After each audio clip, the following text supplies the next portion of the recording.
성도 여러분 안녕하세요. 오늘도 말씀의 은혜로 승리하는 저와 여러분들 이번 한 주 되기를 주님의 이름으로 축원드립니다. 우리 계속해서 누가복음 여행을 떠나고 있고요. 우리 지난 시간 내용을 잠깐 기억해 볼까요? 우리 지난 시간은 우리 10장의 전반부를 함께 보았습니다. 이제 갈릴리의 사역이 다 끝났고요. 예수님께서 이제 십자가를 지시기 위해 이 이스라엘의 북쪽 갈릴리 지방에서 이제 예루살렘 유대의 중심부로 내려오시면서 사역을 하시는 장면들, 그러면서 복음이 이스라엘 전체로 확장되는 모습들을 우리가 함께 보았습니다. 그게 10장의 전반부인데요. 그 우리가 세 가지를 좀 나누자면, 특별히 우리가 한 장면, 즉 70인의 제자들을 전도 사역으로 파송하시고 그들이 성공적으로 전도 사역을 마치고 복귀하고 또 그에 대한 예수님의 긍정적인 평가와 교훈에 대해서 우리가 함께 나눴습니다. 먼저 70명의 제자들, 12제자가 아닌 또 다른 70명의 제자들을 전도 사역으로 파송하심을 보았죠. 즉 주님은 12명뿐만 아니라 70명을 통해 사명을 주실 때도 사명만 주시는 게 아니라, 그러니까 의무와 숙제만 주시는 게 아니라 그에 따른 권능과 필요를 채워주셔서 감당케 하시는, 그러면서도 그들을 떠나보낼 때 내가 너희를 이리 가운데 보내는 양들과 같다라고 염려하시는, 또 끝까지 사랑해 주시는 그런 주님의 모습을 기억하며 오늘 주님의 제자된 우리들도 담대히 우리에게 맡겨진 사역의 자리들, 삶의 현장에서 제자로, 그리스도인으로 당당히 나아가야 된다. 우리 이런 부분들을 함께 나눴죠. 12명에서 70명으로 또 이런 사역이 확장되는 모습도 함께 보았고요. 자, 두 번째는 그러나 그들이 나가서 전도할 때 복음을 분명히 거부하는 사람들이 있습니다. 그래서 그 복음을 거부하는 마을들에 대한 주님의 애타는 마음과 경고들도 있었어요. 즉 고라신, 벳세다, 가버나움, 이곳은 예수님이 많은 기적도 행하셨고 주님의 말씀도 많이 알려주셨던 곳임에도 불구하고 끝내 주님을 거부했던 장소들이어서 주님이 그곳을 소돔 또는 두로와 시돈을 비하시며 그곳이 멸망했는데 그 멸망했던 그곳들보다도 너희가 심판 때 받을 형벌이 크다라고 말할 정도였습니다. 즉 이제 너희가 완악한 마음을 버리고 복음을 받아들여라. 내가 너희들 그렇게 경고하고 그렇게 심판을 이야기하지만 내 마음은 너희들이 정말 심판받기를 원하는 게 아니라 너희가 돌아왔으면 좋겠다. 그 완악한 마음을 버리고 나에게로 돌아왔으면 좋겠다라고 하시는 주님의 마음이 있었다라는 거죠. 마지막 세 번째는 이런 성공적인 70명의 제자들이 성공적인 전도 사역을 보고하시고 그에 따른 예수님의 어떤 교훈의 모습도 볼 수 있습니다. 즉 우리 그때 예수님이 하셨던 말씀이 너희들이 귀신 쫓는 능력이 있었다는 거에 기뻐하지 말고 너희의 이름이 하늘나라 생명책에 적힌 것을 기뻐하라 라고 하시거든요. 즉 우리의 능력 또는 작은 성취에 우리가 기뻐하지 말고 우리가 정말 기뻐해야 할 것은 구원받은 자로서의 기쁨을 회복해라 라고 하시는 주님의 모습을 통해 오늘 우리 그리스도인들의 진짜 기쁨의 근원은 무엇인가, 이것들에 대해서도 한번 생각해보는 시간들을 가졌습니다. 기억나실 거예요. 자, 그럼 오늘은 우리가 이런 10장의 전반부에 이어서 누가복음 10장의 마지막 후반부도 함께 좀 살펴보도록 하겠습니다. 그래서 오늘은 누가복음 10-2의 시간입니다. 예루살렘으로 향하는 길 복음의 확장 두 번째 시간이고요. 분량은 이제 10장의 남은 부분 21절에서 42절까지 우리가 함께 살펴보도록 하겠습니다. 제목을 짓자면 주님께서 믿는 자들에게 진정으로 원하시는 것이라고 지어보았습니다. 왜 이런 제목을 지었는지는 이제 우리가 내용을 나눠보면 차차 아실 수 있을 거예요. 자, 그럼 우리가 두 가지 맥을 한번 짚어보고 그 이 맥을 따라서 우리가 내용과 주안점을 한번 살펴보도록 하겠습니다. 자, 먼저 첫 번째 맥은요, 오늘 말씀에 보면 예수님께서 이 70인 제자들의 성공적인 전도 사역을 통해 기쁨으로 감사하시는 기도가 나오거든요. 그 기도의 내용을 통해 구원과 복음의 원리가 무엇인지를 깊이 묵상해보는 시간이 되었으면 좋겠습니다. 자, 두 번째, 오늘 또 말씀은 누가복음에만 나타나는 아주 유명하고 특별한 장면들이 나옵니다.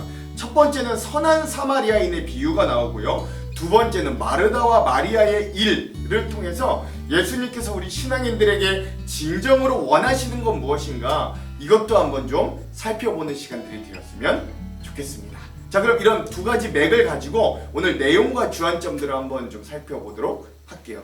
자, 그럼 오늘 10장 후반부의 말씀을 한번 내용을 들어가 보도록 하겠습니다. 10장 후반부의 내용들은 예수님이 그래서 이 성공적인 70인 전도단에 대한 기쁨과 교훈의 내용들, 또 선한 사마리아인의 비유, 그리고 마르다와 마리아의 이야기가 등장합니다. 제일 먼저 10장의 후반부는 예수님의 기쁨과 제자들을 향한 교훈의 내용들이 등장해요. 내용은 이렇습니다.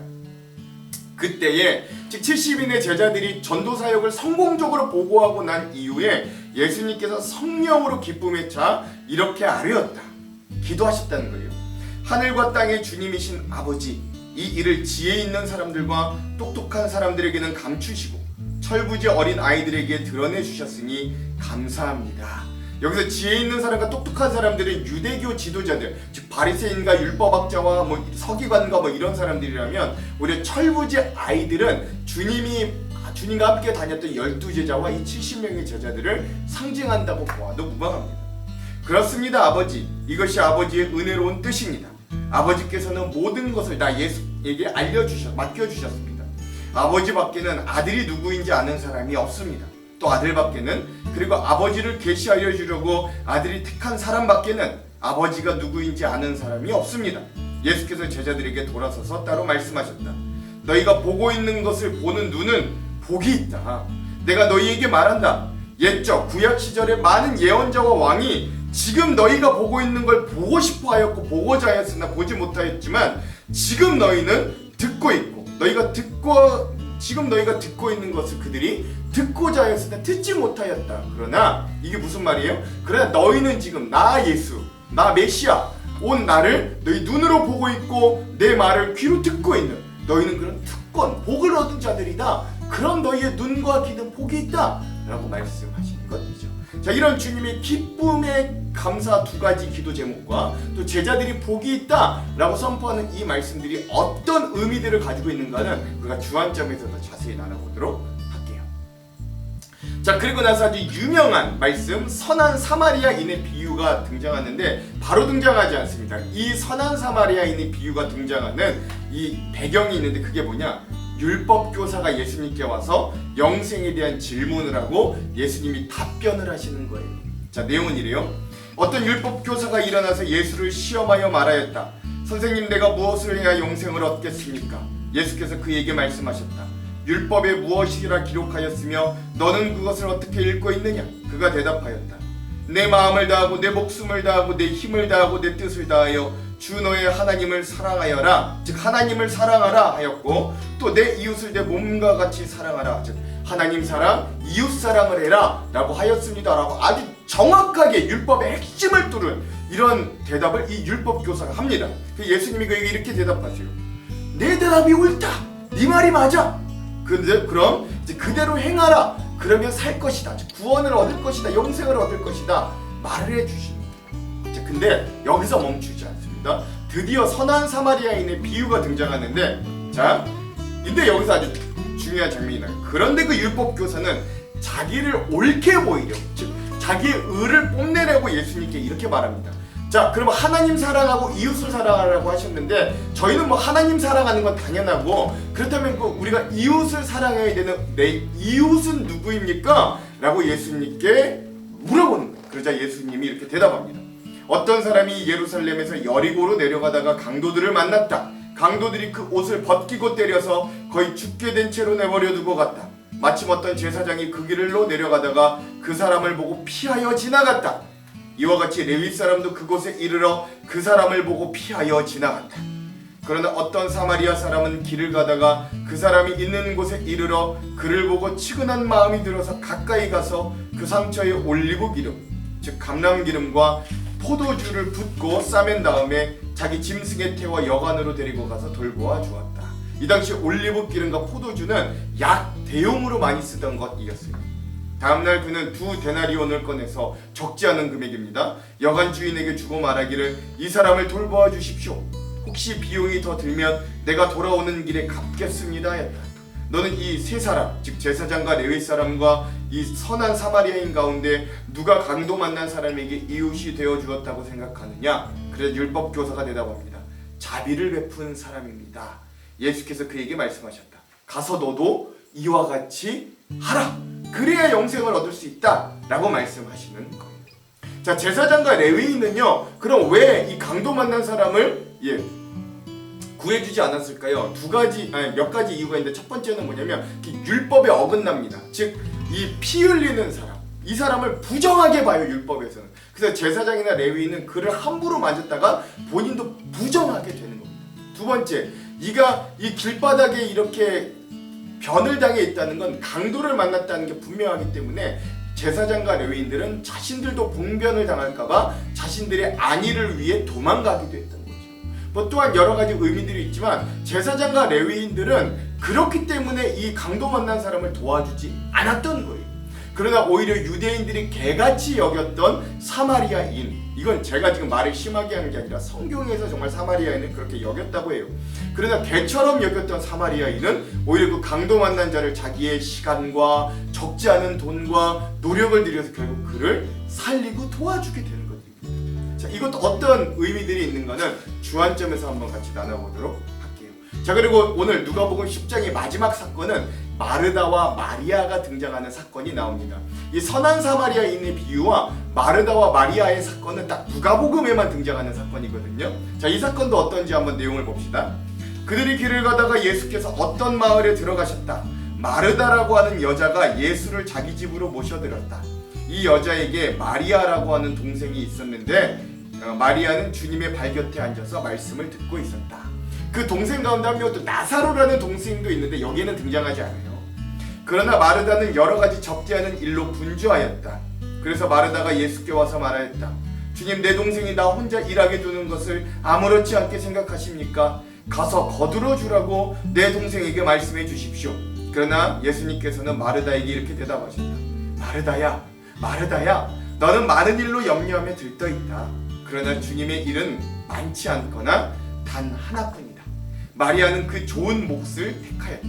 그러니 아무도 그것을 그에게 빼앗지 못할 것이다. 즉, 말씀을 듣는 일, 말씀에 집중하는 일이 무엇보다도 나를 기쁘게 하는 일, 가장 중요한 일이다 라고 말씀하시면서 마르다를 타일러 주시는 주님의 모습을 보이면서 오늘 누가복음 10장 후반부의 말씀이 마무리됩니다.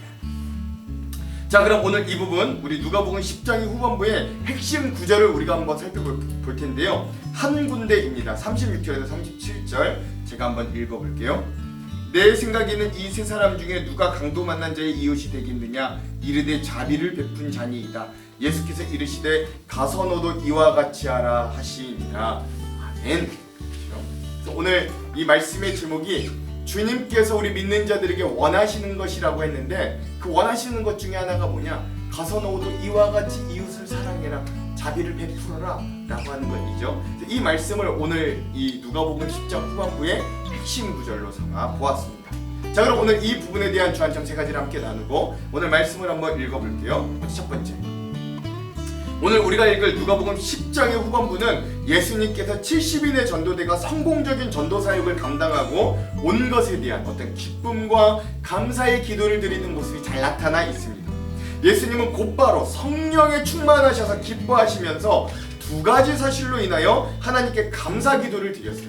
먼저 첫 번째는 뭐냐? 예수님께서 하나님께서 이 모든 것들, 즉 위에서 말씀하신 사실들을 지혜롭고 총명한 자들에게는 숨기고 어린 아이들과 같은 자들에게는 알려주심, 즉 계시하셨음을 감사했습니다. 21절, 그때 예수께서 성령으로 기뻐하시며 이르시되 천지의 주제이신 아버지여, 이것을 지혜롭고 슬기 있는 자들에게는 숨기시고 어린 아이들에게는 나타내심을 감사하나이다. 옳소이다. 이렇게 되는 것이 아버지의 뜻이니이다. 아멘.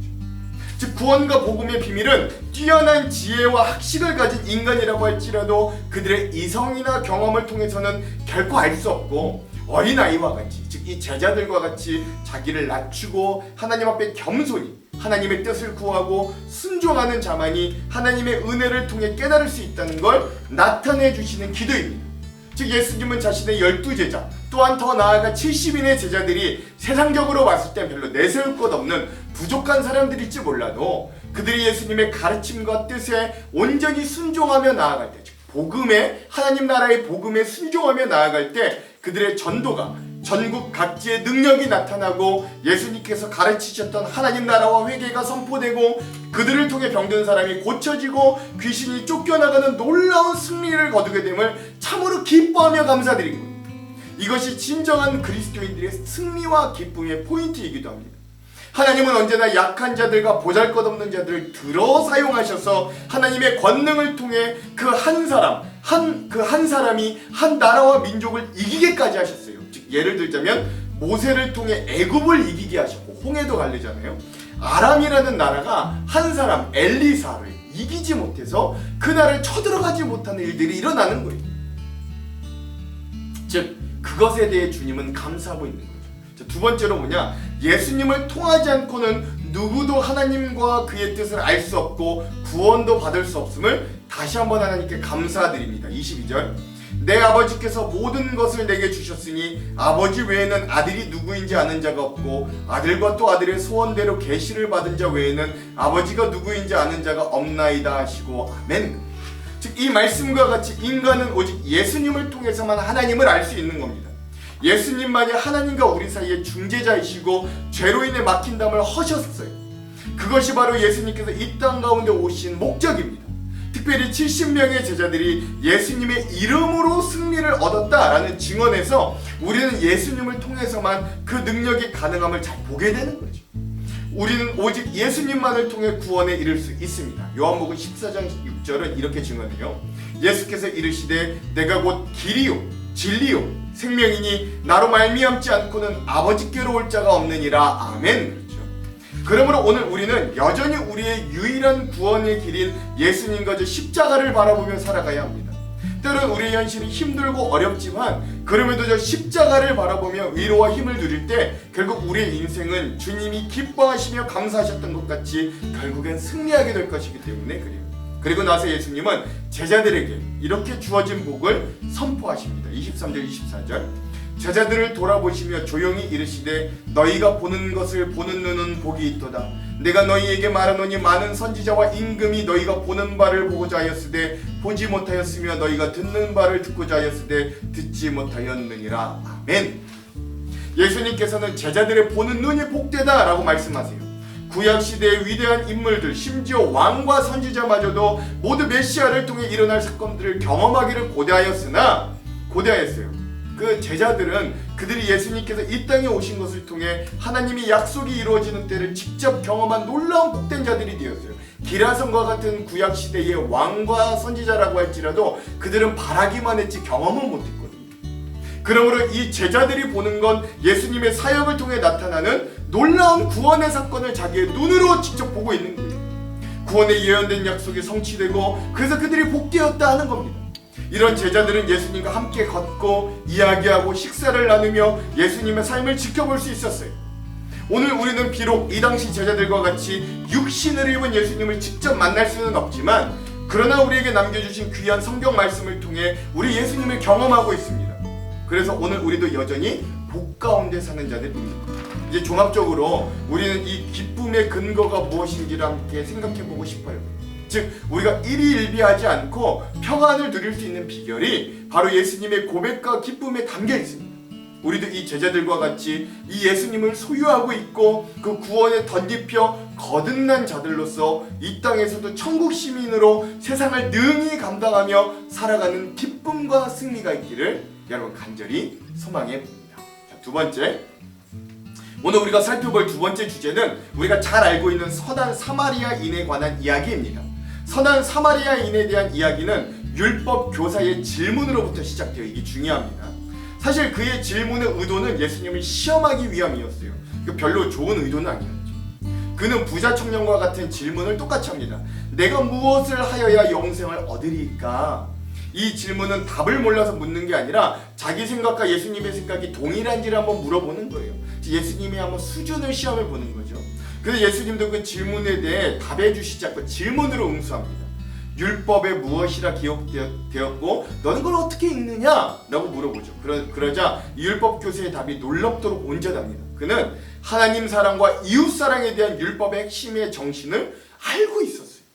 그러나 문제는 그는 율법을 잘 알고 있기 때문에 자신은 이미 영생을 소유했다고 확신했던 것 같아요. 잘못된 착각이죠. 그래서 그 율법 교사는 자신의 의를 드러내려고 예수님께 다시 한번 이렇게 질문합니다. 29절. 그 사람이 자기를 옳게 보이려고 예수께 여짜오되 그러면 내 이웃이 누구니까? 아멘. 그렇죠. 아마도 그는 율법의 요구대로 동족 중에서, 이스라엘 백성 중에서 과부와 고아들에게도 이미 자비를 베풀고 있었고, 그것을 통해 좀 예수님 앞에 그걸 자랑하고 드러내고자 했던 것이라고 많은 학자들이 추측합니다. 즉 그는 자신의 지식과 이런 행위를 통해서 영생을 얻을 만한 자격이 있다고 스스로 확신했던 것 같아요.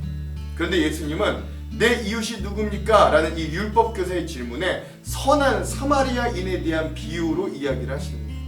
그 당시 여리고로 가는 길은 산세가 험하고 도적이 많은 곳으로 유명했습니다. 혼자 걸어가는 길이 아니라 함께 걸어가야만 안전한 길이었습니다. 그런 한 사람이 결국 강도를 만나 죽게 된 채로 버려졌습니다. 그리고 3명의 사람들이 이 강도 만난 자를 만나게 되는데, 이 이야기를 듣는 이 예수님 곁에서 이 비유를 듣는 사람들은 하나님을 사랑한다고 생각하는 제사장이나 레위인이 그 이야기 가운데 그를 구할 것이라고 아마 기대했을 거예요.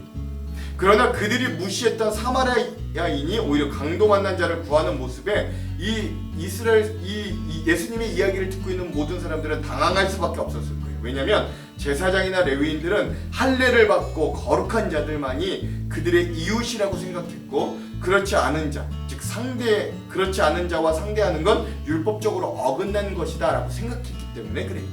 그러나 결국 그런 율법적인 교만과 우위의식이 결국 인간다움까지 잃어버리게 만들었음을 예수님은 이 비유를 통해 폭로하시는 거예요. 그래서 그들은 이방인과 사마리아인을 이웃, 아니 사람으로도 생각하지 않았어요.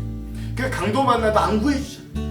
그렇다면 왜 예수님께서는 이 사마리아인을 등장시켜 강도 만난 자에게 자비를 베풀게 하실까요? 예수님께서는 이웃이라는 의미를 바꾸기를 원하셨기 때문에 율법 교사에게 누가 강도 만난 자의 이웃이 되겠느냐라고 질문하셨던 거예요. 물론 그래서 이 비유를 통해 이 선한 사마리아인처럼 선한 일을 행하는 자가 되라, 남을 잘 도와라 라고 하는 결론과 교훈을 우리는 얻을 수 있습니다. 이게 당연한 거예요. 하지만 이 이야기의 진정한 의도를 생각해 봐야 돼요. 선한 사마리아인의 이야기는 계속해서 가서 너도 이와 같이 행하라 라고 하는 예수님의 명령이 반복되고 끝이 없는 결론을 맺고 있다라는 게 중요한 거예요. 28절과 37절. 먼저 28절. 예수께서 이르시되 내 대답이 옳도다. 이를 행하라. 그러면 살리라 하시니. 아멘. 37절. 이르되 자비를 베푼 자니이다. 예수께서 이르시되 가서 너도 이와 같이 하라 하시니라. 아멘. 그렇습니다. 과연 자기를 높게 포장하고 우위에 서 있어 자신을 옳게 보이려고 내 이웃이 과연 누구입니까? 라고 물었던 율법 교사가 진정 이방인보다 못하다 여기는 자신의 동족 사마리아인에게 자비를 베풀 수 있었을까요? 성경에 정확한 다음 상황이 나와 있진 않지만 사실 저는 그에 대해 부정적인 입장입니다. 그래서 오늘 우리는 이런 비유를 보면 한 가지 깨달아야 될 게 있어요. 그것은 모든 인간은 자비를 베풀 자격이 없는 자들이라는 사실이에요. 이 율법 교사는 자기가 난 자비를 베풀고 있다, 난 그런 자다, 난 영생을 받을 충분한 자격이 있다라고 여기는 자지만 그런 사람은 한 사람도 없다는 거예요. 오히려 우리는 죄로 인해 죽을 수밖에 없었던 존재들입니다. 율법에 갇혀 죄로 말미암아 죽었던 자를 우리 스스로는 살릴 수 없습니다. 우리에게 그런 능력이 없어요. 아무리 구원의 길을 가르쳐줘도 죄인들이 할 수 있는 건 없습니다. 그런데 하나님이신 예수님께서 그런 병자와 죄인인 우리를 위해 이 땅에 오셨다고 말씀하세요. 예수님께서 친히 찾아오셔서 우리의 죄값을 지불하셨고 우리를 구원하셨습니다. 이것이 은혜예요. 바로 이런 은혜를 경험한 자들은 하나님의 은혜로 말미암아 은혜의 전승자, 즉 은혜를 먼저 입어봤기 때문에 다른 이에게도 은혜를 베풀어 줄 수 있는 구원받은 자가 된 것이에요. 오늘 하루도 우리가 이렇게 우리에게 먼저 주어진 하나님의 은혜로 말미암아 이웃에게 그리스도의 사랑을 전하며 진정한 이웃으로 살 수 있는 귀한 하루, 그러니까 우리 빚진 자의 의식, 은혜 의식을 가질 수 있는 귀한 자들이 되기도 간절히 소망합니다. 자, 마지막 세 번째, 오늘 우리가 살펴볼 마지막 장면은 바로 마리아와 마르다의 이야기입니다. 예수님께서 한 촌에 들어가셨을 때 마르다라고 하는 여인이 자기의 집, 아마 이 집이 마르다의 소유라고 보여줘요. 이 마르다의 집 주인의 초대로 하여 식사 대접을 하게 됩니다. 이 마르다는 이 집의 가장이면서 살림을 꾸려가는 위치에 있었기 때문에 이기도 하지만 또 성격적으로도 활동적이고 일 중심적인 사람이었던 것 같아요. 근데 반면 그 마르다라고 하는 여인의 여동생이었던 마리아는 조용하고 사색적인 사람으로 예수님께 대접할 음식을 준비하는 일보다는 예수님의 말씀을 듣는 일에 더 마음을 빼앗겼던 것 같습니다. 38절에서 40절. 그들이 길 갈 때에 예수께서 한 마을에 들어가심에 마르다라는 이름하는 한 여자가 자기 집으로 영접하더라. 그에게 마리아라는 동생이 있어 주의 발치에 앉아 그의 말씀을 듣더니 마르다는 준비하는 일이 많아 마음이 분주한지라 예수께 나아가 이르되 주여 내 동생이 나 혼자 일하게 두는 것을 생각하지 아니하시나이까 그를 명하사 나를 도와주라 하소서. 아멘. 그렇죠. 귀한 예수님이라는 손님을 모셨으니 풍성한 식탁을 마련하려고 분주하던 차에 이 마르다는 동생 마리아가 예수님 앞에서 말씀을 들으며 앉아있는 걸 보고선 이 철딱선이 없는 동생 마리아를 언니를 돕게 내보내주시기를 예수님께 청해요. 그런데 이 마르다에게 예수님은 뜻밖의 대답을 하시는 거예요. 41절과 42절. 주께서 대답하여 이르시되 마르다야 마르다야 내가 많은 일로 염려하고 근심하나 몇 가지만 하든지 혹은 한 가지만이라도 족하니라. 마리아는 이 좋은 편을 택하였으니 빼앗기지 아니하리라 하시니라. 아멘. 예수님은 자신과 제자들을 위하여 음식을 장만하니라 수고하는 이 마르다의 편에 손을 들어주시는 게 인지상정 마땅한 것처럼 보이는데도 일손이 부족해 쩔쩔매는 언니를 외면한 채 이 남성들 틈에 끼어 앉아서 예수님의 말씀을 듣고 있는 이 철딱선이 없는 마리아의 편을 인정해 주시는 주님의 태도를 오늘 우리는 인간적인 마음으로 어찌 보면 수긍하기가 좀 쉽지 않습니다. 당연히 마리아에게 그래? 그럼 이제 너도 나가서 언니를 도와주라고 타일러 내보내 주실 것으로 기대했는데 오히려 마리아의 편을 들어주시면서 이 편이 좋은 편이라고 하시며 마르다와 우리를 때론 당황케 하시는 거예요. 마르다가 예수님을 대접하기 위해 애쓰는 마음을 모르는 바는 아니지만 접대하는 길이 풍성한 음식으로 대접하는 것만이 아니라 예수님의 말씀을 듣는 것이 또한 예수님을 대접하는 것이고 오히려 주님의 말씀을 더 잘 듣는 쪽이 예수님을 더 기쁘게 하는 것이라는 예수님의 본심을 드러내 주시는 거죠. 즉 하나님께서 신앙생활하는 우리들에게 진정으로 원하는 건 봉사도 중요하지만 주님의 말씀을 듣고 그 말씀에 순종하는 삶을 더 원하시고 기뻐하신다는 것을 우리는 이 장면을 통해 알 수 있습니다. 물론 그렇다고 예수님은 이러한 마르다의 헌신과 봉사를 결코 가벼이 여기시거나 마르다를 책망하신 건 아니에요. 마르다를 부르시는 예수님의 표정이 어땠을 것 같아요? 굳은 표정으로 야단치셨을까요? 아니요, 저는 결코 그렇다고 여기지 않습니다. 마르다야 마르다야, 예수님께서 이름을 부르실 때 이렇게 두 번을 이어서 부르시는 경우는 아주 친근함을 나타내 주시는 거예요. 즉 예수님은 가득한 열심으로 매사에 적극적이고 이로 인해 자신과 그 일행을 대접하기 위해 수고하고 갈팡질팡하고 있는 이 영혼을 사랑 가득한 눈으로 보고 계셨던 거죠. 그리고 마르다를 위해 귀한 교훈으로 깨우쳐주고 계신 거예요. 마르다가 수고하고 있는 많은 일은 물론 그 나름대로 정당한 근거들이 있어요. 그리고 그녀의 봉사는 대단히 중요합니다. 그러나 그것은 한 가지 일, 즉 예수님의 말씀을 듣는 일, 예수님과 올바른 관계에 놓여 있어야 함을 가르쳐 주시는 거예요. 즉 이런 예수님의 마음을 마르다가 알지 못하여 스스로의 열심에 마음이 분주하고 오히려 주님을 영접했다가 종국에는 기쁨을 상실해버린 것들을 나 그거 원치 않아. 그러니까 네가 오히려 이 음식을 좀 덜 준비하더라도 기뻤으면 좋겠고 내 말씀에 집중했으면 좋겠어 라고 말씀하시는 거예요. 반면 마리아는 마르다에 비해 멀티플레이어는 아니었던 것 같아요. 그래야 본인이 잘할 수 있는, 기쁘게 할 수 있는 그 한 가지 일을 선택했는데 그게 인간의 안목으로 보기에는 좀 미흡하고 얄미울 수는 있으나 주님은 그걸 탓하지 않고 오히려 인정해 주시는 거예요. 즉 주님은 인생과 같지 않아 사람의 중심을 보십니다.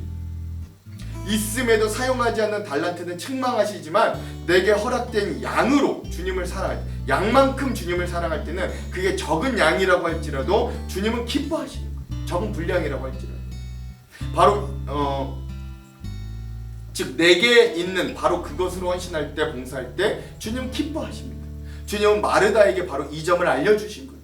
주님이 주신 평안을 빼앗기지 않는 비결, 마르다가 하는 일은 덜 거룩하고 마리아가 하는 일이 더 거룩한 주의 이름을 알려주신 게 아닌 거예요.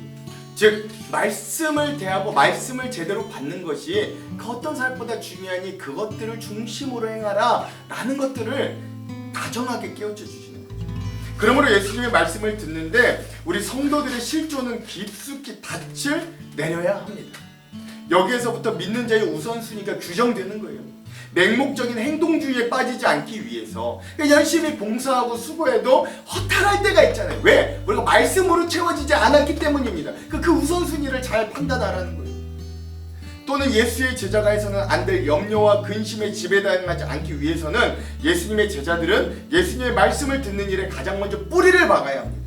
사실 교회와 제자 공동체는 항상 할 일이 많아요. 그래서 신앙인 무리에는 마르다와 같은 사람들이 잘실이 필요합니다. 그러나 그들은 그들의 삶의 궁극적인 원천이 된 그 말씀과 은혜의 근원으로부터 일에 치여서 멀어져서는 결코 안 됩니다. 세상은 진인사 대천명이라고 해요. 즉 내가 할 일을 최선을 다하고 하늘의 뜻을 기다린다라는 거죠. 그러나 우리 신앙인들의 순서는 거꾸로입니다. 우리는 대천명 진인사입니다. 즉 말씀의 은혜와 하나님의 뜻을 먼저 구하고 그 이후에 최선을 다하는 거예요. 오늘 우리가 이 말씀 여행을 통해 먼저 말씀과 은혜를 채우고 그 이후에 우리의 삶에 최선을 다하는 귀한 삶이 되기를 먼저 주님의 이름으로 축원드립니다. 기도할게요. 하나님, 오늘 말씀을 통해 주님이 우리 믿는 자들에게, 제자들에게 원하시는 것이 무엇인지를 바라봅니다. 하나님, 주님만 사랑하는 것이 아니라 우리 주변에 있는 이웃도 사랑하여 우리에게 그리스도의 향기가 나는 삶을 향하기를, 우리가 이웃들에게 진정한 이웃이, 좋은 이웃이 되어주기를 원하시는 주님의 마음을 기억하게 하여 주십시오. 오늘도 우리에게 허락하여 주신 우리의 가정, 우리의 가족들, 우리의 이웃들, 동료들, 직장에서 만나는 모든 사람들, 관계하는 모든 것들 위해 우리가 그들에게 좋은 이웃, 그리스도의 향기 나는 이웃이 될 수 있도록 우리를 변화시켜 주시옵소서. 또한 우리가 말씀으로 먼저 채워주고 충만하기를 원하시는 주님의 뜻에 따라 오늘 우리가 이 말씀 가운데 먼저 은혜를 채우고 이 말씀의 의도와 주님의 뜻을 채우고 그 이후에 우리의 열심을 다할 수 있는 그런 말씀의 우선적인 삶을 살 수 있도록 또한 우리와 함께하여 주시옵소서. 이 말씀 가운데 우리를 그렇게 변화시킬 주님을 기대하며 예수님 이름으로 기도합니다. 아멘. 그럼 사랑하는 성도 여러분, 오늘 하루도 말씀으로 승리하십시오. 사랑하고 축복합니다. 화이팅! 그때 예수께서 성령으로 기뻐하시며 이르시되, 천지의 주제이신 아버지여, 이것을 지혜롭고 슬기 있는 자들에게는 숨기시고 어린아이들에게는 나타내심을 감사하나이다. 옳소이다. 이렇게 된 것이 아버지의 뜻이니이다. 내 아버지께서 모든 것을 내게 주셨으니 아버지 외에는 아들이 누구인지 아는 자가 없고 아들과 또 아들의 소원대로 계시를 받는 자 외에는 아버지가 누구인지 아는 자가 없나이다. 제자들을 돌아보시며 조용히 이르시되, 너희가 보는 것을 보는 눈은 복이 있도다. 내가 너희에게 말하노니 많은 선지자와 임금이 너희가 보는 바를 보고자 하였으되 보지 못하였으며 너희가 듣는 바를 듣고자 하였으되 듣지 못하였느니라. 어떤 율법 교사가 일어나 예수를 시험하여 이르되, 선생님, 내가 무엇을 하여야 영생을 얻으리이까? 율법에 무엇이라 기록되었으며 네가 어떻게 읽느냐? 내 마음을 다하며 목숨을 다하며 힘을 다하며 뜻을 다하여 주 너희 하나님을 사랑하고 또한 내 이웃을 내 자신같이 사랑하라 하였나이다. 내 대답이 옳도다. 이를 행하라. 그러면 살리라. 그 사람이 자기를 옳게 보이려고 예수께 여짜오되, 그러면 내 이웃이 누구니이까? 어떤 사람이 예루살렘에서 여리고로 내려가다가 강도를 만나매 강도들이 그 옷을 벗기고 때려 거의 죽은 것을 버리고 갔더라. 마침 한 제사장이 그 길로 내려가다가 그를 보고 피하여 지나가고 또 이와 같이 한 레위인도 그곳에 이르러 그를 보고 피하여 지나가되 어떤 사마리아 사람은 여행하는 중 거기 이르러 그를 보고 불쌍히 여겨 가까이 가서 기름과 포도주를 그 상처에 붓고 싸매고 자기 짐승에 태워 주막으로 데리고 가서 돌보아 주니라. 그 이튿날 그가 주막 주인에게 데나리온 2를 내어주며 이르되, 이 사람을 돌보아 주라. 비용이 더 들면 내가 돌아올 때에 갚으리라 하였으니 네 생각에는 이 세 사람 중에 누가 강도 만난 자의 이웃이 되겠느냐? 자비를 베푼 자니이다. 가서 너도 이와 같이 하라. 그들이 길 갈 때에 예수께서 한 마을에 들어가시매 마르다라 이름하는 한 여자가 자기 집으로 영접하더라. 그에게 마리아라 하는 동생이 있어 주의 발치에 앉아 그의 말씀을 듣더니 마르다는 준비하는 일이 많아 마음이 분주한지라 예수께 나아가 이르되 주여, 내 동생이 나 혼자 일하게 두는 것을 생각하지 아니하시나이까? 그를 명하사 나를 도와주라 하소서. 마르다야, 마르다야, 네가 많은 일로 염려하고 근심하나 몇 가지만 하든지 혹은 한 가지만이라도 족하니라. 마리아는 이 좋은 편을 택하였으니 빼앗기지 아니하리라.